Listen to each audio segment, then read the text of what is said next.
Okay, so we will be coming back to the image management and replication. So at that time, we'll also see the Linux way of creating the images. Okay, so that we will discuss again when we go and do the auto scaling and other stuff. So that time we anyway use our custom images. So we'll discuss this that time as well. Okay, so that time I'll show you the replication and other stuff. Because reason being, it is taking a lot of time for replication. Not yesterday for one disk when I was trying for another session, it took almost 1.5 hours. So it's not going to help for us today anyway. So What we'll I pause that. observed is in AWS we do the things very fast, very quicker, but in Azure it's taking a quite amount of time. Yeah, it is slower. It was not like that earlier because of this overutilization. That's what my assumption is, but it is slow these days. It is slow, but it was not so earlier. Okay, yeah, yeah. It's taking a lot amount of time. Yeah, I can see the difference. Mm. Okay, so we'll start with the networking concepts. Okay, so we'll start with networking, and even within the networking, we'll be using virtual machine concepts and other thing when we try to simulate things. Okay, so slowly we'll get into the networking and networking with VMs, and then we'll understand the PowerShell and we'll deploy things with PowerShell as well as GUI. That's how you will come. You will be familiarized with yourself. What is that that is needed when we use a PowerShell or CLI. What are those parameters that which we should be passing, and all those things will be easy for you when you see a GUI and then try to relate it or use it in a command line, right? So that's how our approach will be. Okay. So what we will be discussing in the next maybe 5-6 days, complete 5-6 days, is on Azure networking. So Azure networking has got multiple, what do you call it, as features and components. Networking itself is a broader term, right? So it has got multiple items. Now, predominantly, what is that we need is what most of the items with respect to administration and exam perspective we will be discussing. So here are the items that which we will be discussing within networking. Okay, one is virtual networks. Okay, so that's what we'll discuss today, virtual networks and subnets. Okay, so this is nothing but like your VLANs. If you relate it with your on-premises, it is like VLANs or VNets in your VMware environment, right? So segmentation. And then we'll discuss something called as NSGs. NSG stands for Network Security Groups. So these are all firewall related groups. Okay, firewall related stuff. And then we'll discuss something called as routing, right? We call it as UDRS. It's nothing but user defined routing, right? And then what we'll also see is here, what do you call it as gateways, Azure Network Gateways, right? This is nothing but a VPN solution. How do you integrate your on-premises network environment to the Azure environment? So it should not be a plain text communication, right? Definitely there should be an encryption in place, and then you go and use some encryption protocols and other stuff. So there are multiple solutions on that. We'll discuss the gateways, and then load balancers, right? Load balancers we will discuss, and then couple of other features like traffic manager and other thing we'll also be discussing in this. So but these are the major things. Okay, now we'll start with networking concept with virtual network and subnets. Okay, so today's topic will be virtual networks and subnets.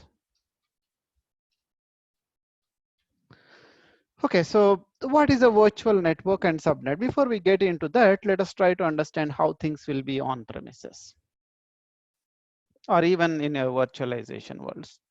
So you let us say that before you deploy your environment, what is the first thing you go and work on? You work on the designing of your network, right? So where the servers should be. Do I need to put these servers into a different segment?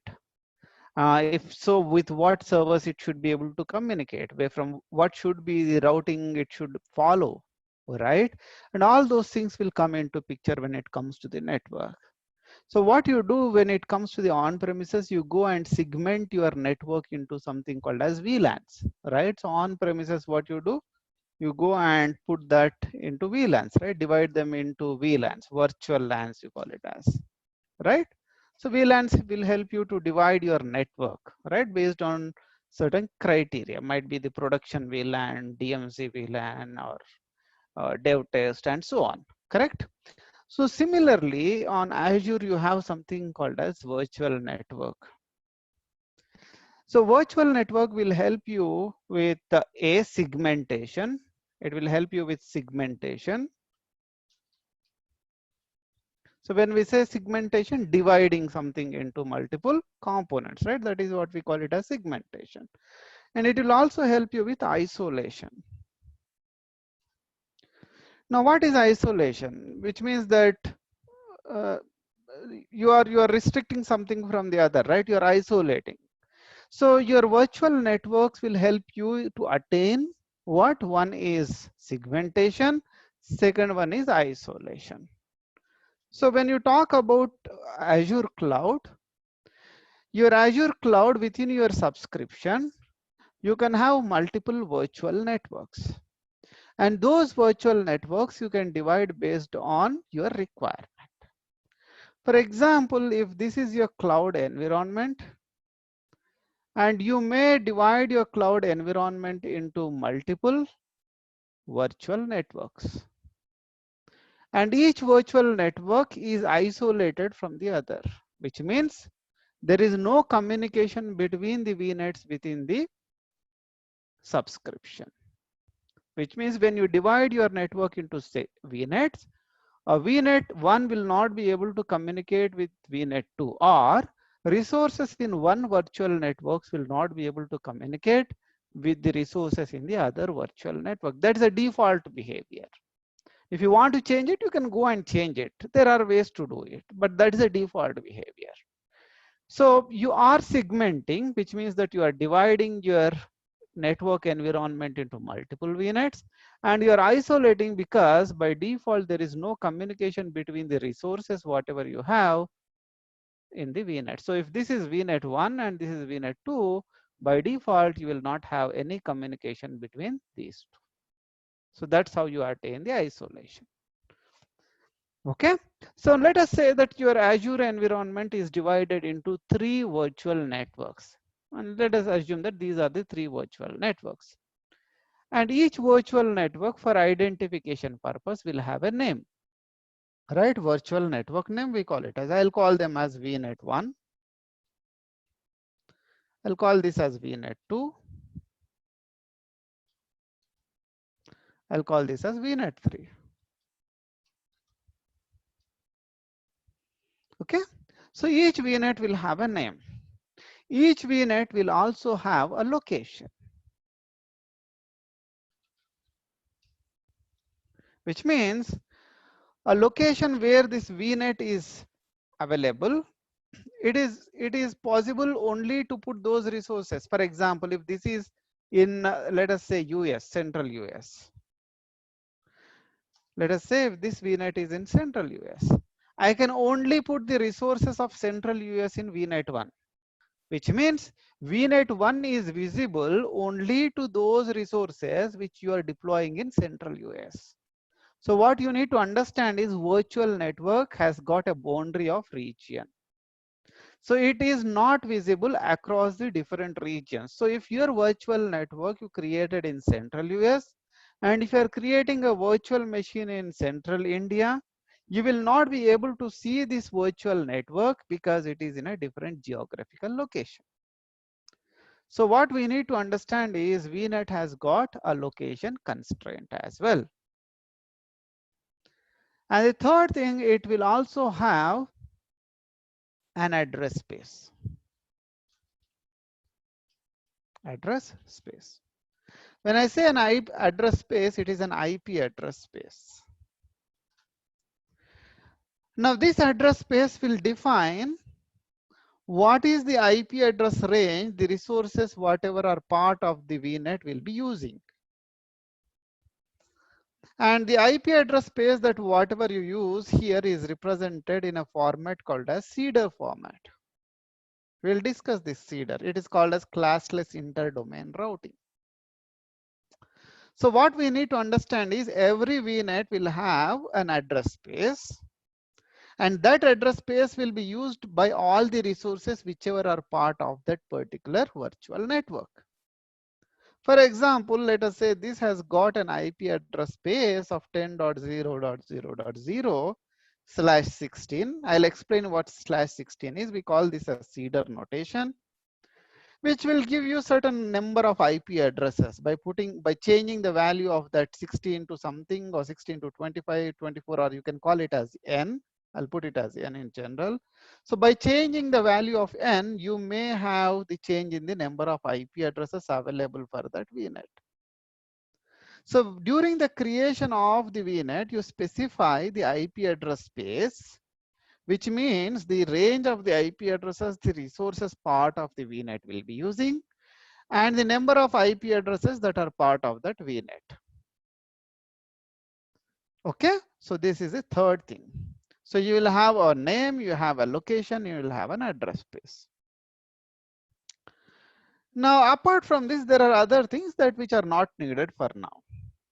So what you need to understand at this point of time is a VNet will have an address space, and the resources part of this particular VNet will be using the same address space whatever you are defined, and VNet will also be tagged to a location, and this VNet is visible to the resources within the same location itself.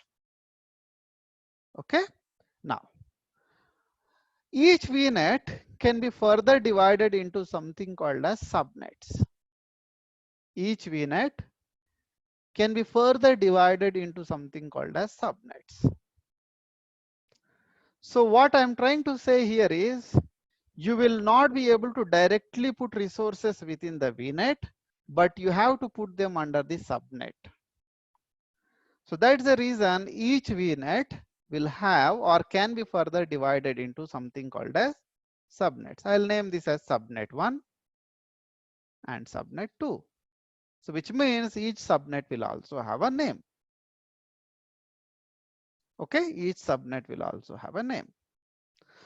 So this subnet will also have an IP address range. This will also have an IP address range. Now this IP address range will be a subset of the IP address range whatever you defined at VNet level. So which means subnet 1 can use a subset of the IP address range whatever you defined at the VNet level. So it will still use the 10.0.0 10.x.x.x, I'll put it as. Okay, it will still use the 10.x.x.x with slash some, let us say y. We'll understand these things. Don't worry too much about this. So what we need to know right now is a subnet will also have an IP address range. That IP address range will be the subset of the IP address range whatever you defined at the VNet level. Now let us say that your VNet has got only one subnet and you don't have any future plans to divide it into further subnets. Then I can go and use this entire address space whatever I defined here, rather using a subset of that. That is also possible. So to put it in a different way, a VNet will have at least one subnet, at least one, or you can also have more than one subnets. And that subnet either use the entire address space or it can use a part of the address space that whatever you defined at the VNet level. Okay. Similarly, your subnet 2 will also have an IP address range. Right? This will also have an IP address. Again, it will use a subset of whatever you defined here, right? So I'll put this as y dot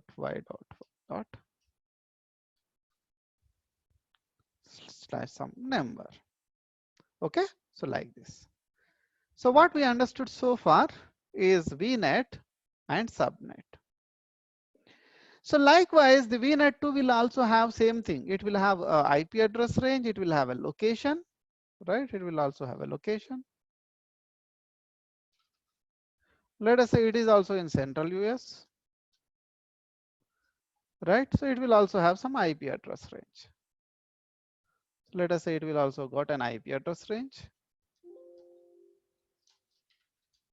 Let us say it has got some IP address range saying 192.168.0.0/16 possibility. Now this subnets part of this particular VNet will use a part of this particular address range, that whatever you defined here, so as your VNet3. Now let us try to understand a little bit more now. Resources within the VNet. If you want to put a resource within a VNet, you cannot put directly under the VNet. As I said, you have to put them under the subnets. So if you are deploying a virtual machine, your virtual machine will sit where? It will sit in a subnet. Or if you are deploying a load balancer that needs an IP address, where does that sit? It will sit within the subnet. So when you create your resources, you will be selecting the VNet and you will be selecting the subnet within that specific VNet. Okay. Now, if you recall, when we were creating a virtual machines, let me take you there. If I have a virtual machine here readily available. Right. If you go to the networking, right. So this machine is sitting in a VNet. If you look at this one, right. This is sitting in a VNet called as project ABC VNet, and it is sitting in a subnet called as default. Right? So any resource that which you put will be part of a subnet, and that in turn will be part of the VNet. When I say any resource that needs an IP address. Okay, any resource that needs a IP address. Right? Now let us go back. So you understood a resource has to be part of a resource that needs an IP address should be part of that particular subnet. Right? Okay. Now, so let us quickly get into something more. We understood that by default, communication between VNets is not there. Okay, so that is a default behavior. There is no communication. But how about the resources which are part of the VNet itself? When I say resources, across the subnets. Now this VNet has got two subnets, subnet 1 and subnet 2. So there is no restriction as such when it comes to the resources part of the same VNet. In the sense, resources in subnets will be able to communicate with each other within the same VNet. There is no restriction as such. So which means a VM in subnet 1 will be able to interact with a VM in subnet 2. Similarly, a VM in subnet 2 will be able to interact with a VM in subnet 1. When I say interact, can communicate. But this VM in VNet 1 will not be able to communicate. If you have a VM here, it will not be able to communicate. Reason being the cross VNet communication is blocked by default. Okay. Now, so to reiterate, communication between the VNets is blocked, whereas communication between the subnet by default is allowed, which means resources across the subnets will be able to communicate with each other without any restrictions. For example, you have a web server here. Let us say I will be able to access this web server from this machine. Similarly, if there is a domain controller here, I will be able to access domain controller from this subnet without any problem. Okay, so that is the default behavior. Okay, So that is the default behavior. Okay, so we understood VNets, we understood subnets, we understood resources within the VNet. Now let us try to go and look at within the portal how and where I can find these VNets and subnets. Okay, so let me go back to my Azure portal. Now, as I said in our initial discussion, I can go and type here virtual networks, right? You can find your virtual networks here, and you can create a virtual network from here. Okay, or if you have in your favorites, you can do it. It will take you to the same, what do you call it, as page. Let us say that I want to add a virtual network. So I can go and click on add option, that whatever we have. Now let us read the English whatever we have here so that we understand what does it say. A virtual network is a building block for your private network in Azure.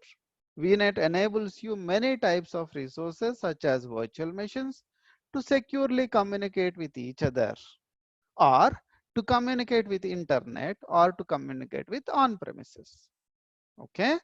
Now VNet is similar to your traditional network that operate in your own data center, but brings an additional benefits, right? So that's what it says. You have any question? I see somebody pinging. Let me see.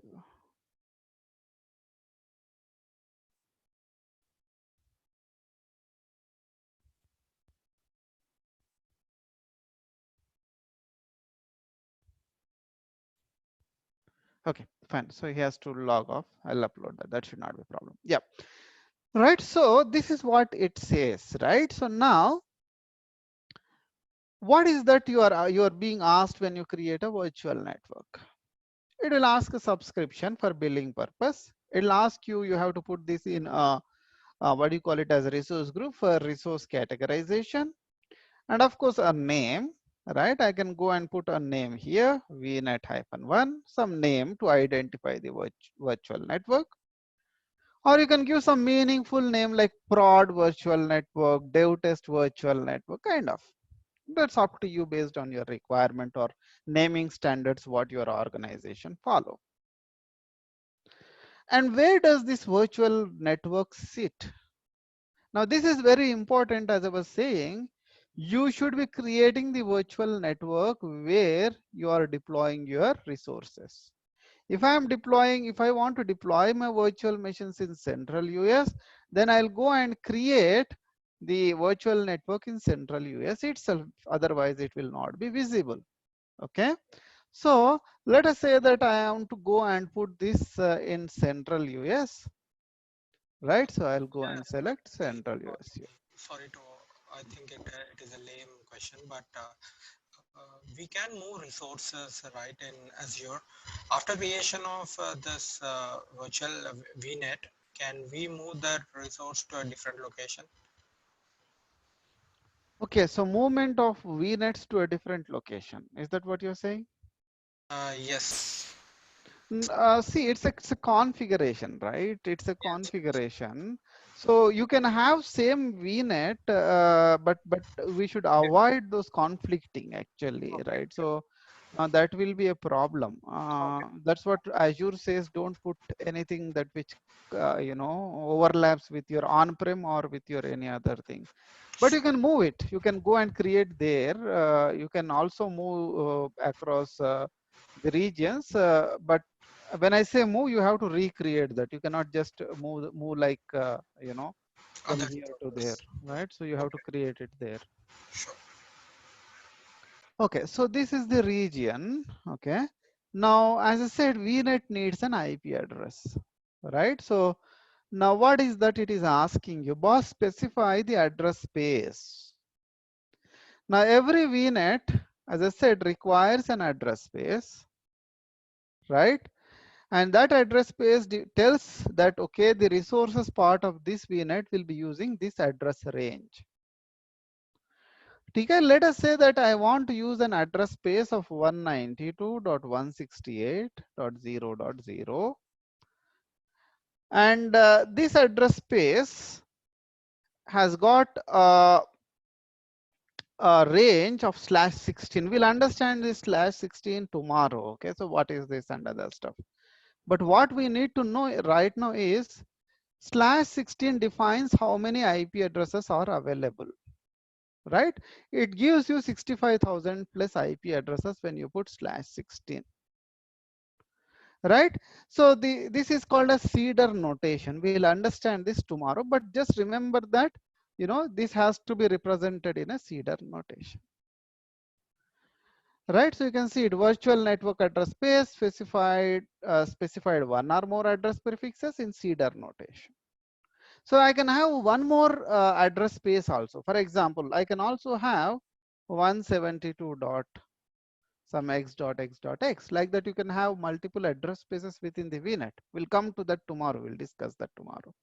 But what you are seeing here, if you are going to go and use /16, what is that you are getting? You are getting an address space, address range from 192.168.0.0 to 192.168.255.255, which means around 65,536 IP addresses you are getting in this VNet.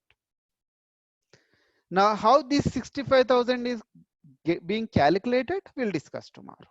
Okay? Now, if you have IPv6 IP addresses, if you want to use rather IPv4, of course, you can go and use IPv6 as well.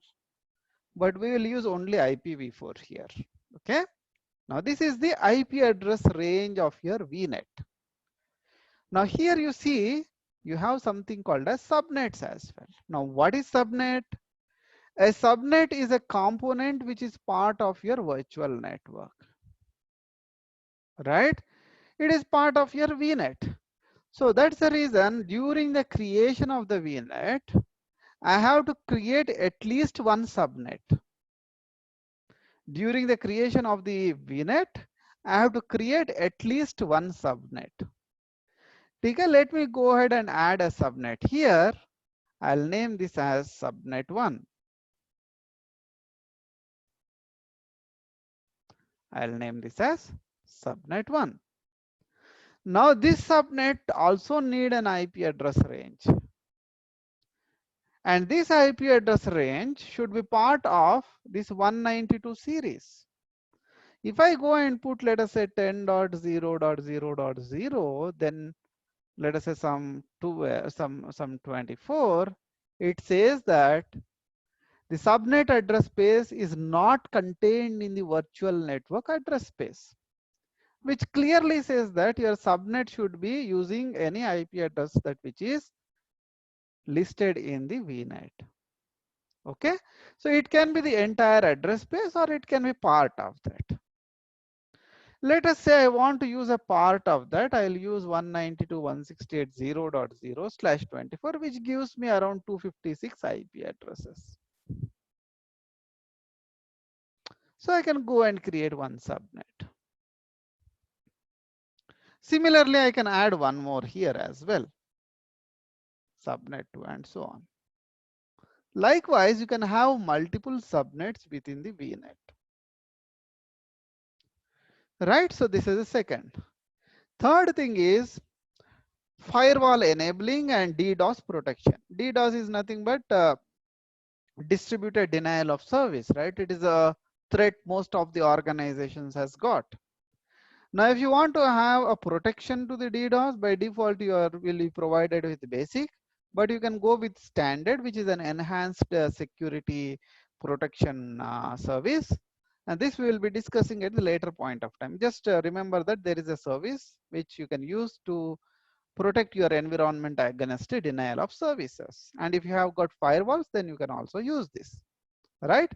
And the tags, we remember the tags, right? So you can go and specify name and value, right? Which means that where exactly this particular, what you call it as virtual network should sit.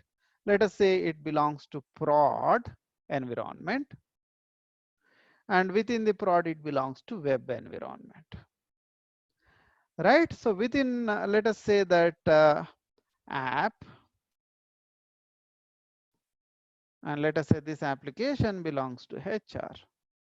Kind of. So you are putting some notation here so that tomorrow when you go and generate a report, it will be easy for you to get all the resources of this particular category. Right? And the next one is review and then create. Right? You can go and review and create it. Like this, you can create a virtual network. Now, once you have a virtual network, I'll show you a couple of very interesting things within the virtual network that get deployed.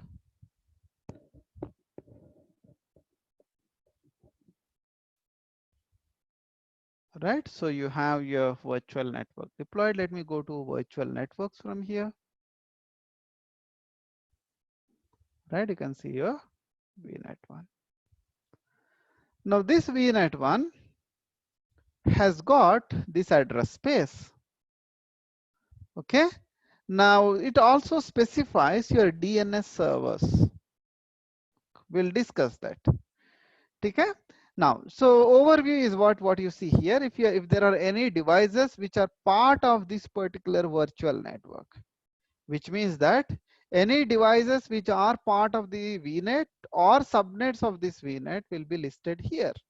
Let us say you created 100 virtual machines in this using this VNet, then all the devices will be listed here. So when we say devices, it is the network interface cards of those VMs will be as listed here, like device network interface card name, and then type, it will give you network interface card, what is the IP address it is using, and under this VNet, under which subnet it is. Or if you have a load balancer type will be your load balancer IP address, and subnet where it is. So kind of, okay. So there's an overview. Now address space, the same thing that what you had seen during the creation. So at the later point of time, you have a requirement to add 172 series IP address range as well. Let us say 172.13.0.0/16. Right? So I can add at the later point of time as well. Right? I can say. So now this VNet can use two ranges of IP addresses, which means the subnets I am creating as a part of this VNet can be either using 192 series range, or they can be using 172 series range as well. But they cannot use both. They will be using only one of them. So likewise, you can add additional address spaces within the VNet. Okay, guys.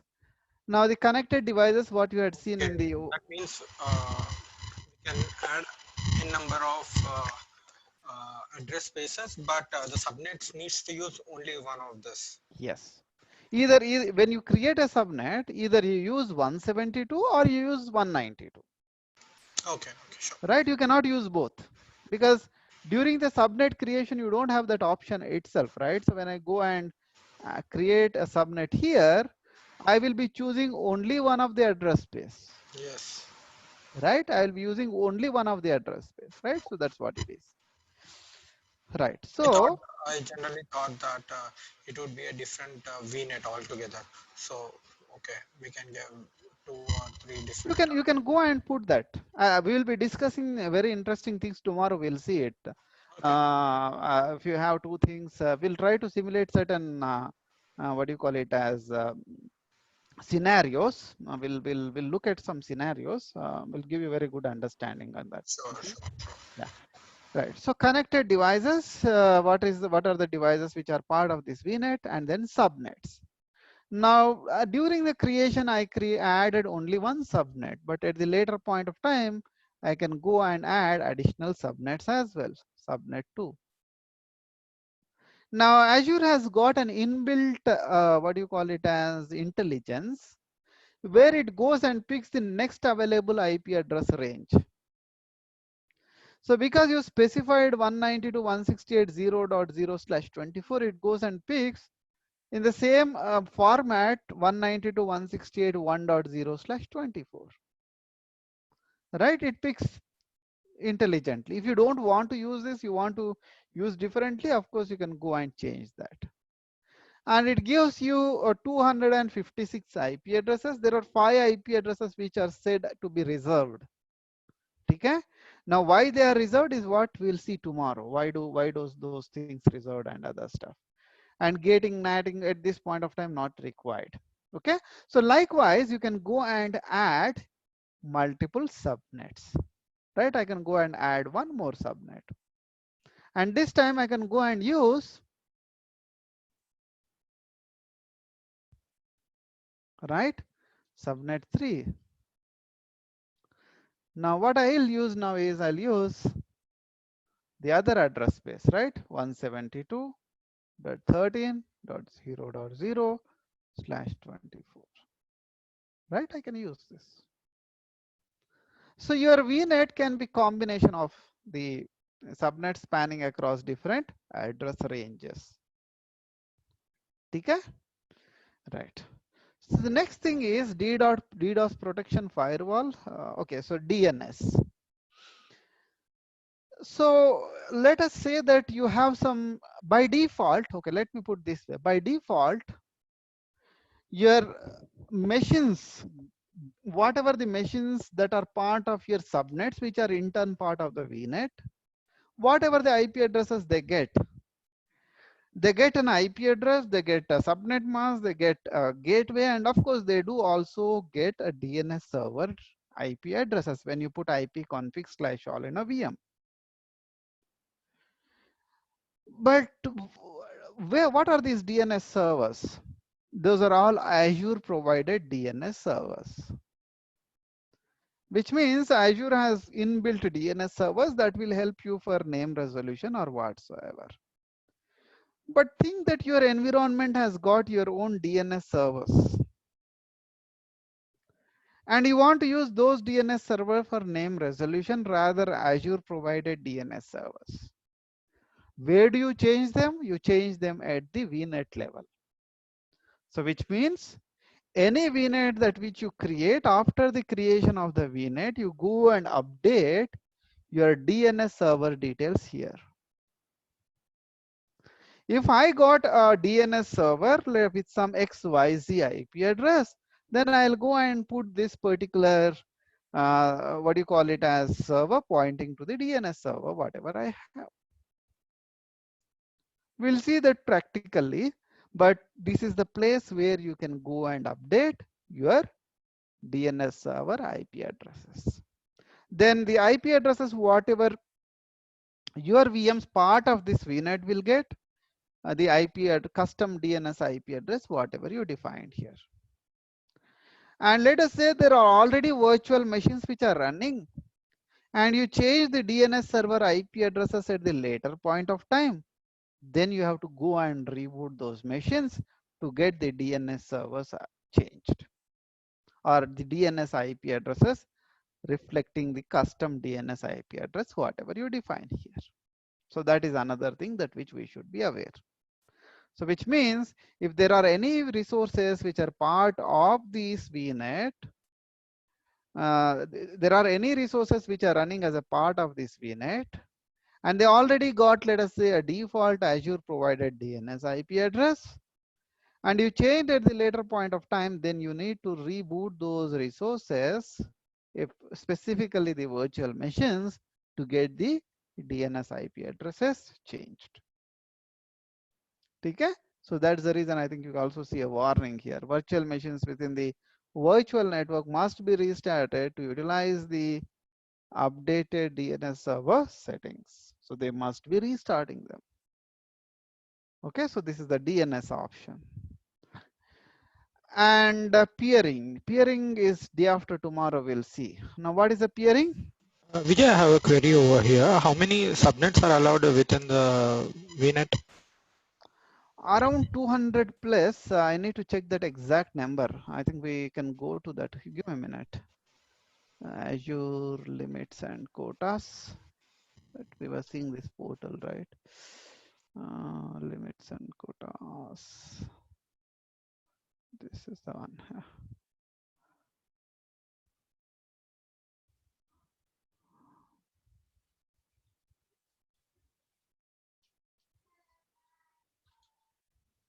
Okay, so you can see it at 3000. Okay, so subnets per virtual network, it is 3000. And virtual networks per subscription around 1000. Whoa, Okay. that's very huge. Yeah. So, but the recommendation is we'll discuss this tomorrow. You need to minimize these VNets. I'll tell you why tomorrow. Okay. So yeah, 256 is the network interface cards. Yeah, not the subnets. Okay. Okay. So the VNet is around 1000 and subnets per VNet is 3000. Okay. Okay, right. Okay. So you can always refer this. You need not have to remember these things, but yeah, so it's good. You should know that you know where exactly you need to find it out. But yeah, so here is the doc. You can just go to the limits and quotas, and you'll find the limits of all the services, right? Even you see how many DNS servers you can specify. I can specify up to 20 DNS servers, right? Now, Yeah. what is the private IP addresses per unit number? It is 65,536, right? So if you want to have multiple private addresses per network interface card, then this is the maximum count, right? So kind of, so you can always come here and refer. It's not only the network, but other things also are available here. Okay, so this is the place where we should be looking when it comes to the limits, right? Okay. Now peering, that's what we were discussing, right? So peering will help you to initiate the communication, right? Now communication between the VNets is blocked by default, but I want to enable communication between the VNets. Let us say that's my requirement. I want to, let us say, enable communication between DMZ and production environment, or let us say dev test and prod environment. Kind of, there might be some requirement, or UAT and training environment. Now, is it possible to enable it? Yes, enable. You can do it. That's where your peering will come into picture. So which basically binds the VNets and enables the communication between them, which is not there by default. So that we'll be seeing practically in maybe day after tomorrow. But this can be done using this feature called as peering. Okay. So what else you have here is locks. Locks we discussed. Service endpoints, private endpoint not required right now. And there's one very interesting thing called as diagram. Now this diagram will give you a kind of representation of your infrastructure. You can go a layer above than this, but yeah, we are looking at only VNet level, which tells you, okay, VNet 1, this has got subnet 1. If there are any resources, they all will also be listed here. Under subnet 1, you have 10 virtual machines. All those 10 virtual machines will be listed. Tomorrow we'll be seeing that. Subnet 2, let us see, you have 10 virtual machines, they will be so on. So it's a diagram which will help you to kind of go and understand your infrastructure, network infrastructure in specific, right? Very useful one. Now this you can go and extract it at a higher level than this, which will give you the entire subscription level and other stuff as well. But yeah, it's worth of, if you are new to the environment and you're new to organizations taking some KT. Now these are some things that which you will be going and looking at. Okay, so to understand the network, how it is, how they are connected, how many VNets, how many subnets, is there any network security groups? If so, what are they, where they are, and so on. All those things will be listed here. But since we have very simple VNet, so you're just seeing whatever we have, right? One VNet with 3 subnets. So if you want to go to the subnet from here, you can click here. It will take you to that subnets, right? Likewise. So this is about the VNet and subnet at the initial level. Right. So what I suggest is, I don't want to continue because 2 of these guys are not there. We'll stop here if you don't mind.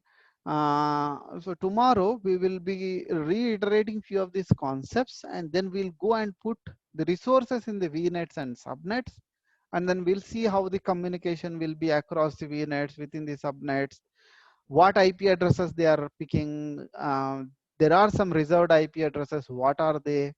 Why they are used? why they are not available for our VMs. All those things tomorrow we will discuss. Okay. Okay. Okay. So we'll stop here. If you have any questions, either what we discussed now or related to Can the you earlier topics, you can. I still sorry, I have some lame doubts over here. Can you go to that VNet? How can it get it two IPs? Generally, VNet one should have only one IP, right? VNet 1. Okay, so this one, Yes. no, it can have multiple IPs. That's what I was saying, right? It can have multiple address spaces. Okay. Okay. How do I put that? Let us say that your VNet you are segmenting let us say based on some environment. Okay. Yeah. Now let us say that you want to put a VNet for your production environment, and that production environment may use multiple address ranges, right? Now those are the situations where you can go and specify and use this actually, right? And and when it comes to the subnets, as I said, there will be one of these, right? It cannot be two. So it's up to you whether you use one or two, but when you create subnets, you will be using whatever you have here. Okay, but yes, you can create multiple or give multiple ranges. Okay. Okay. There will be definitely these type of requirements in the production stuff. Trust me. Yeah. Okay. Tomorrow we'll simulate when you go and put your VMs and other stuff, you'll understand more. But yes, you can have multiple such IP address spaces, right? These are called as IP. This is at VNet level, they call it as address space. At subnet level, I don't know why they call it as, but they call it as address range. Okay. Okay. So some name terminology variation between these two. Okay. Any other questions? No, no. Thank you. So you guys created your not yet? I'll do it today. yeah, so do it. Yeah, so do it, and now you Can can you share that once your link, virtual VMware link? yeah, you can just go and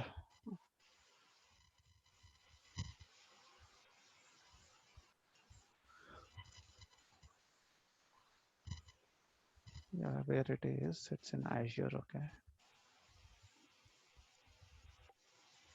maybe somewhere down. Yeah, trial account subscription.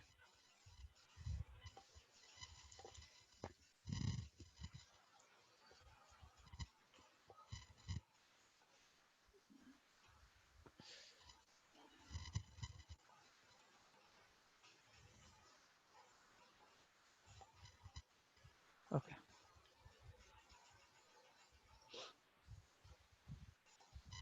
Thank you. No problems. So create it, and I think you can also straight away work on VNet and subnet creation, and then put your virtual machines in that VNet and subnet, whatever you Sure. create. Yeah, that's how you can start with. Actually, you can straight away go to VNets. Anyway, we discuss it, right? So Yes. Yes. that will also help you. Okay. Sure. Chalo, right. So we'll stop here. We'll connect tomorrow at the same time. I will upload this video maybe in an hour or so. Okay. Right. Thank Bye. you so much. Bye. Bye. Thank you.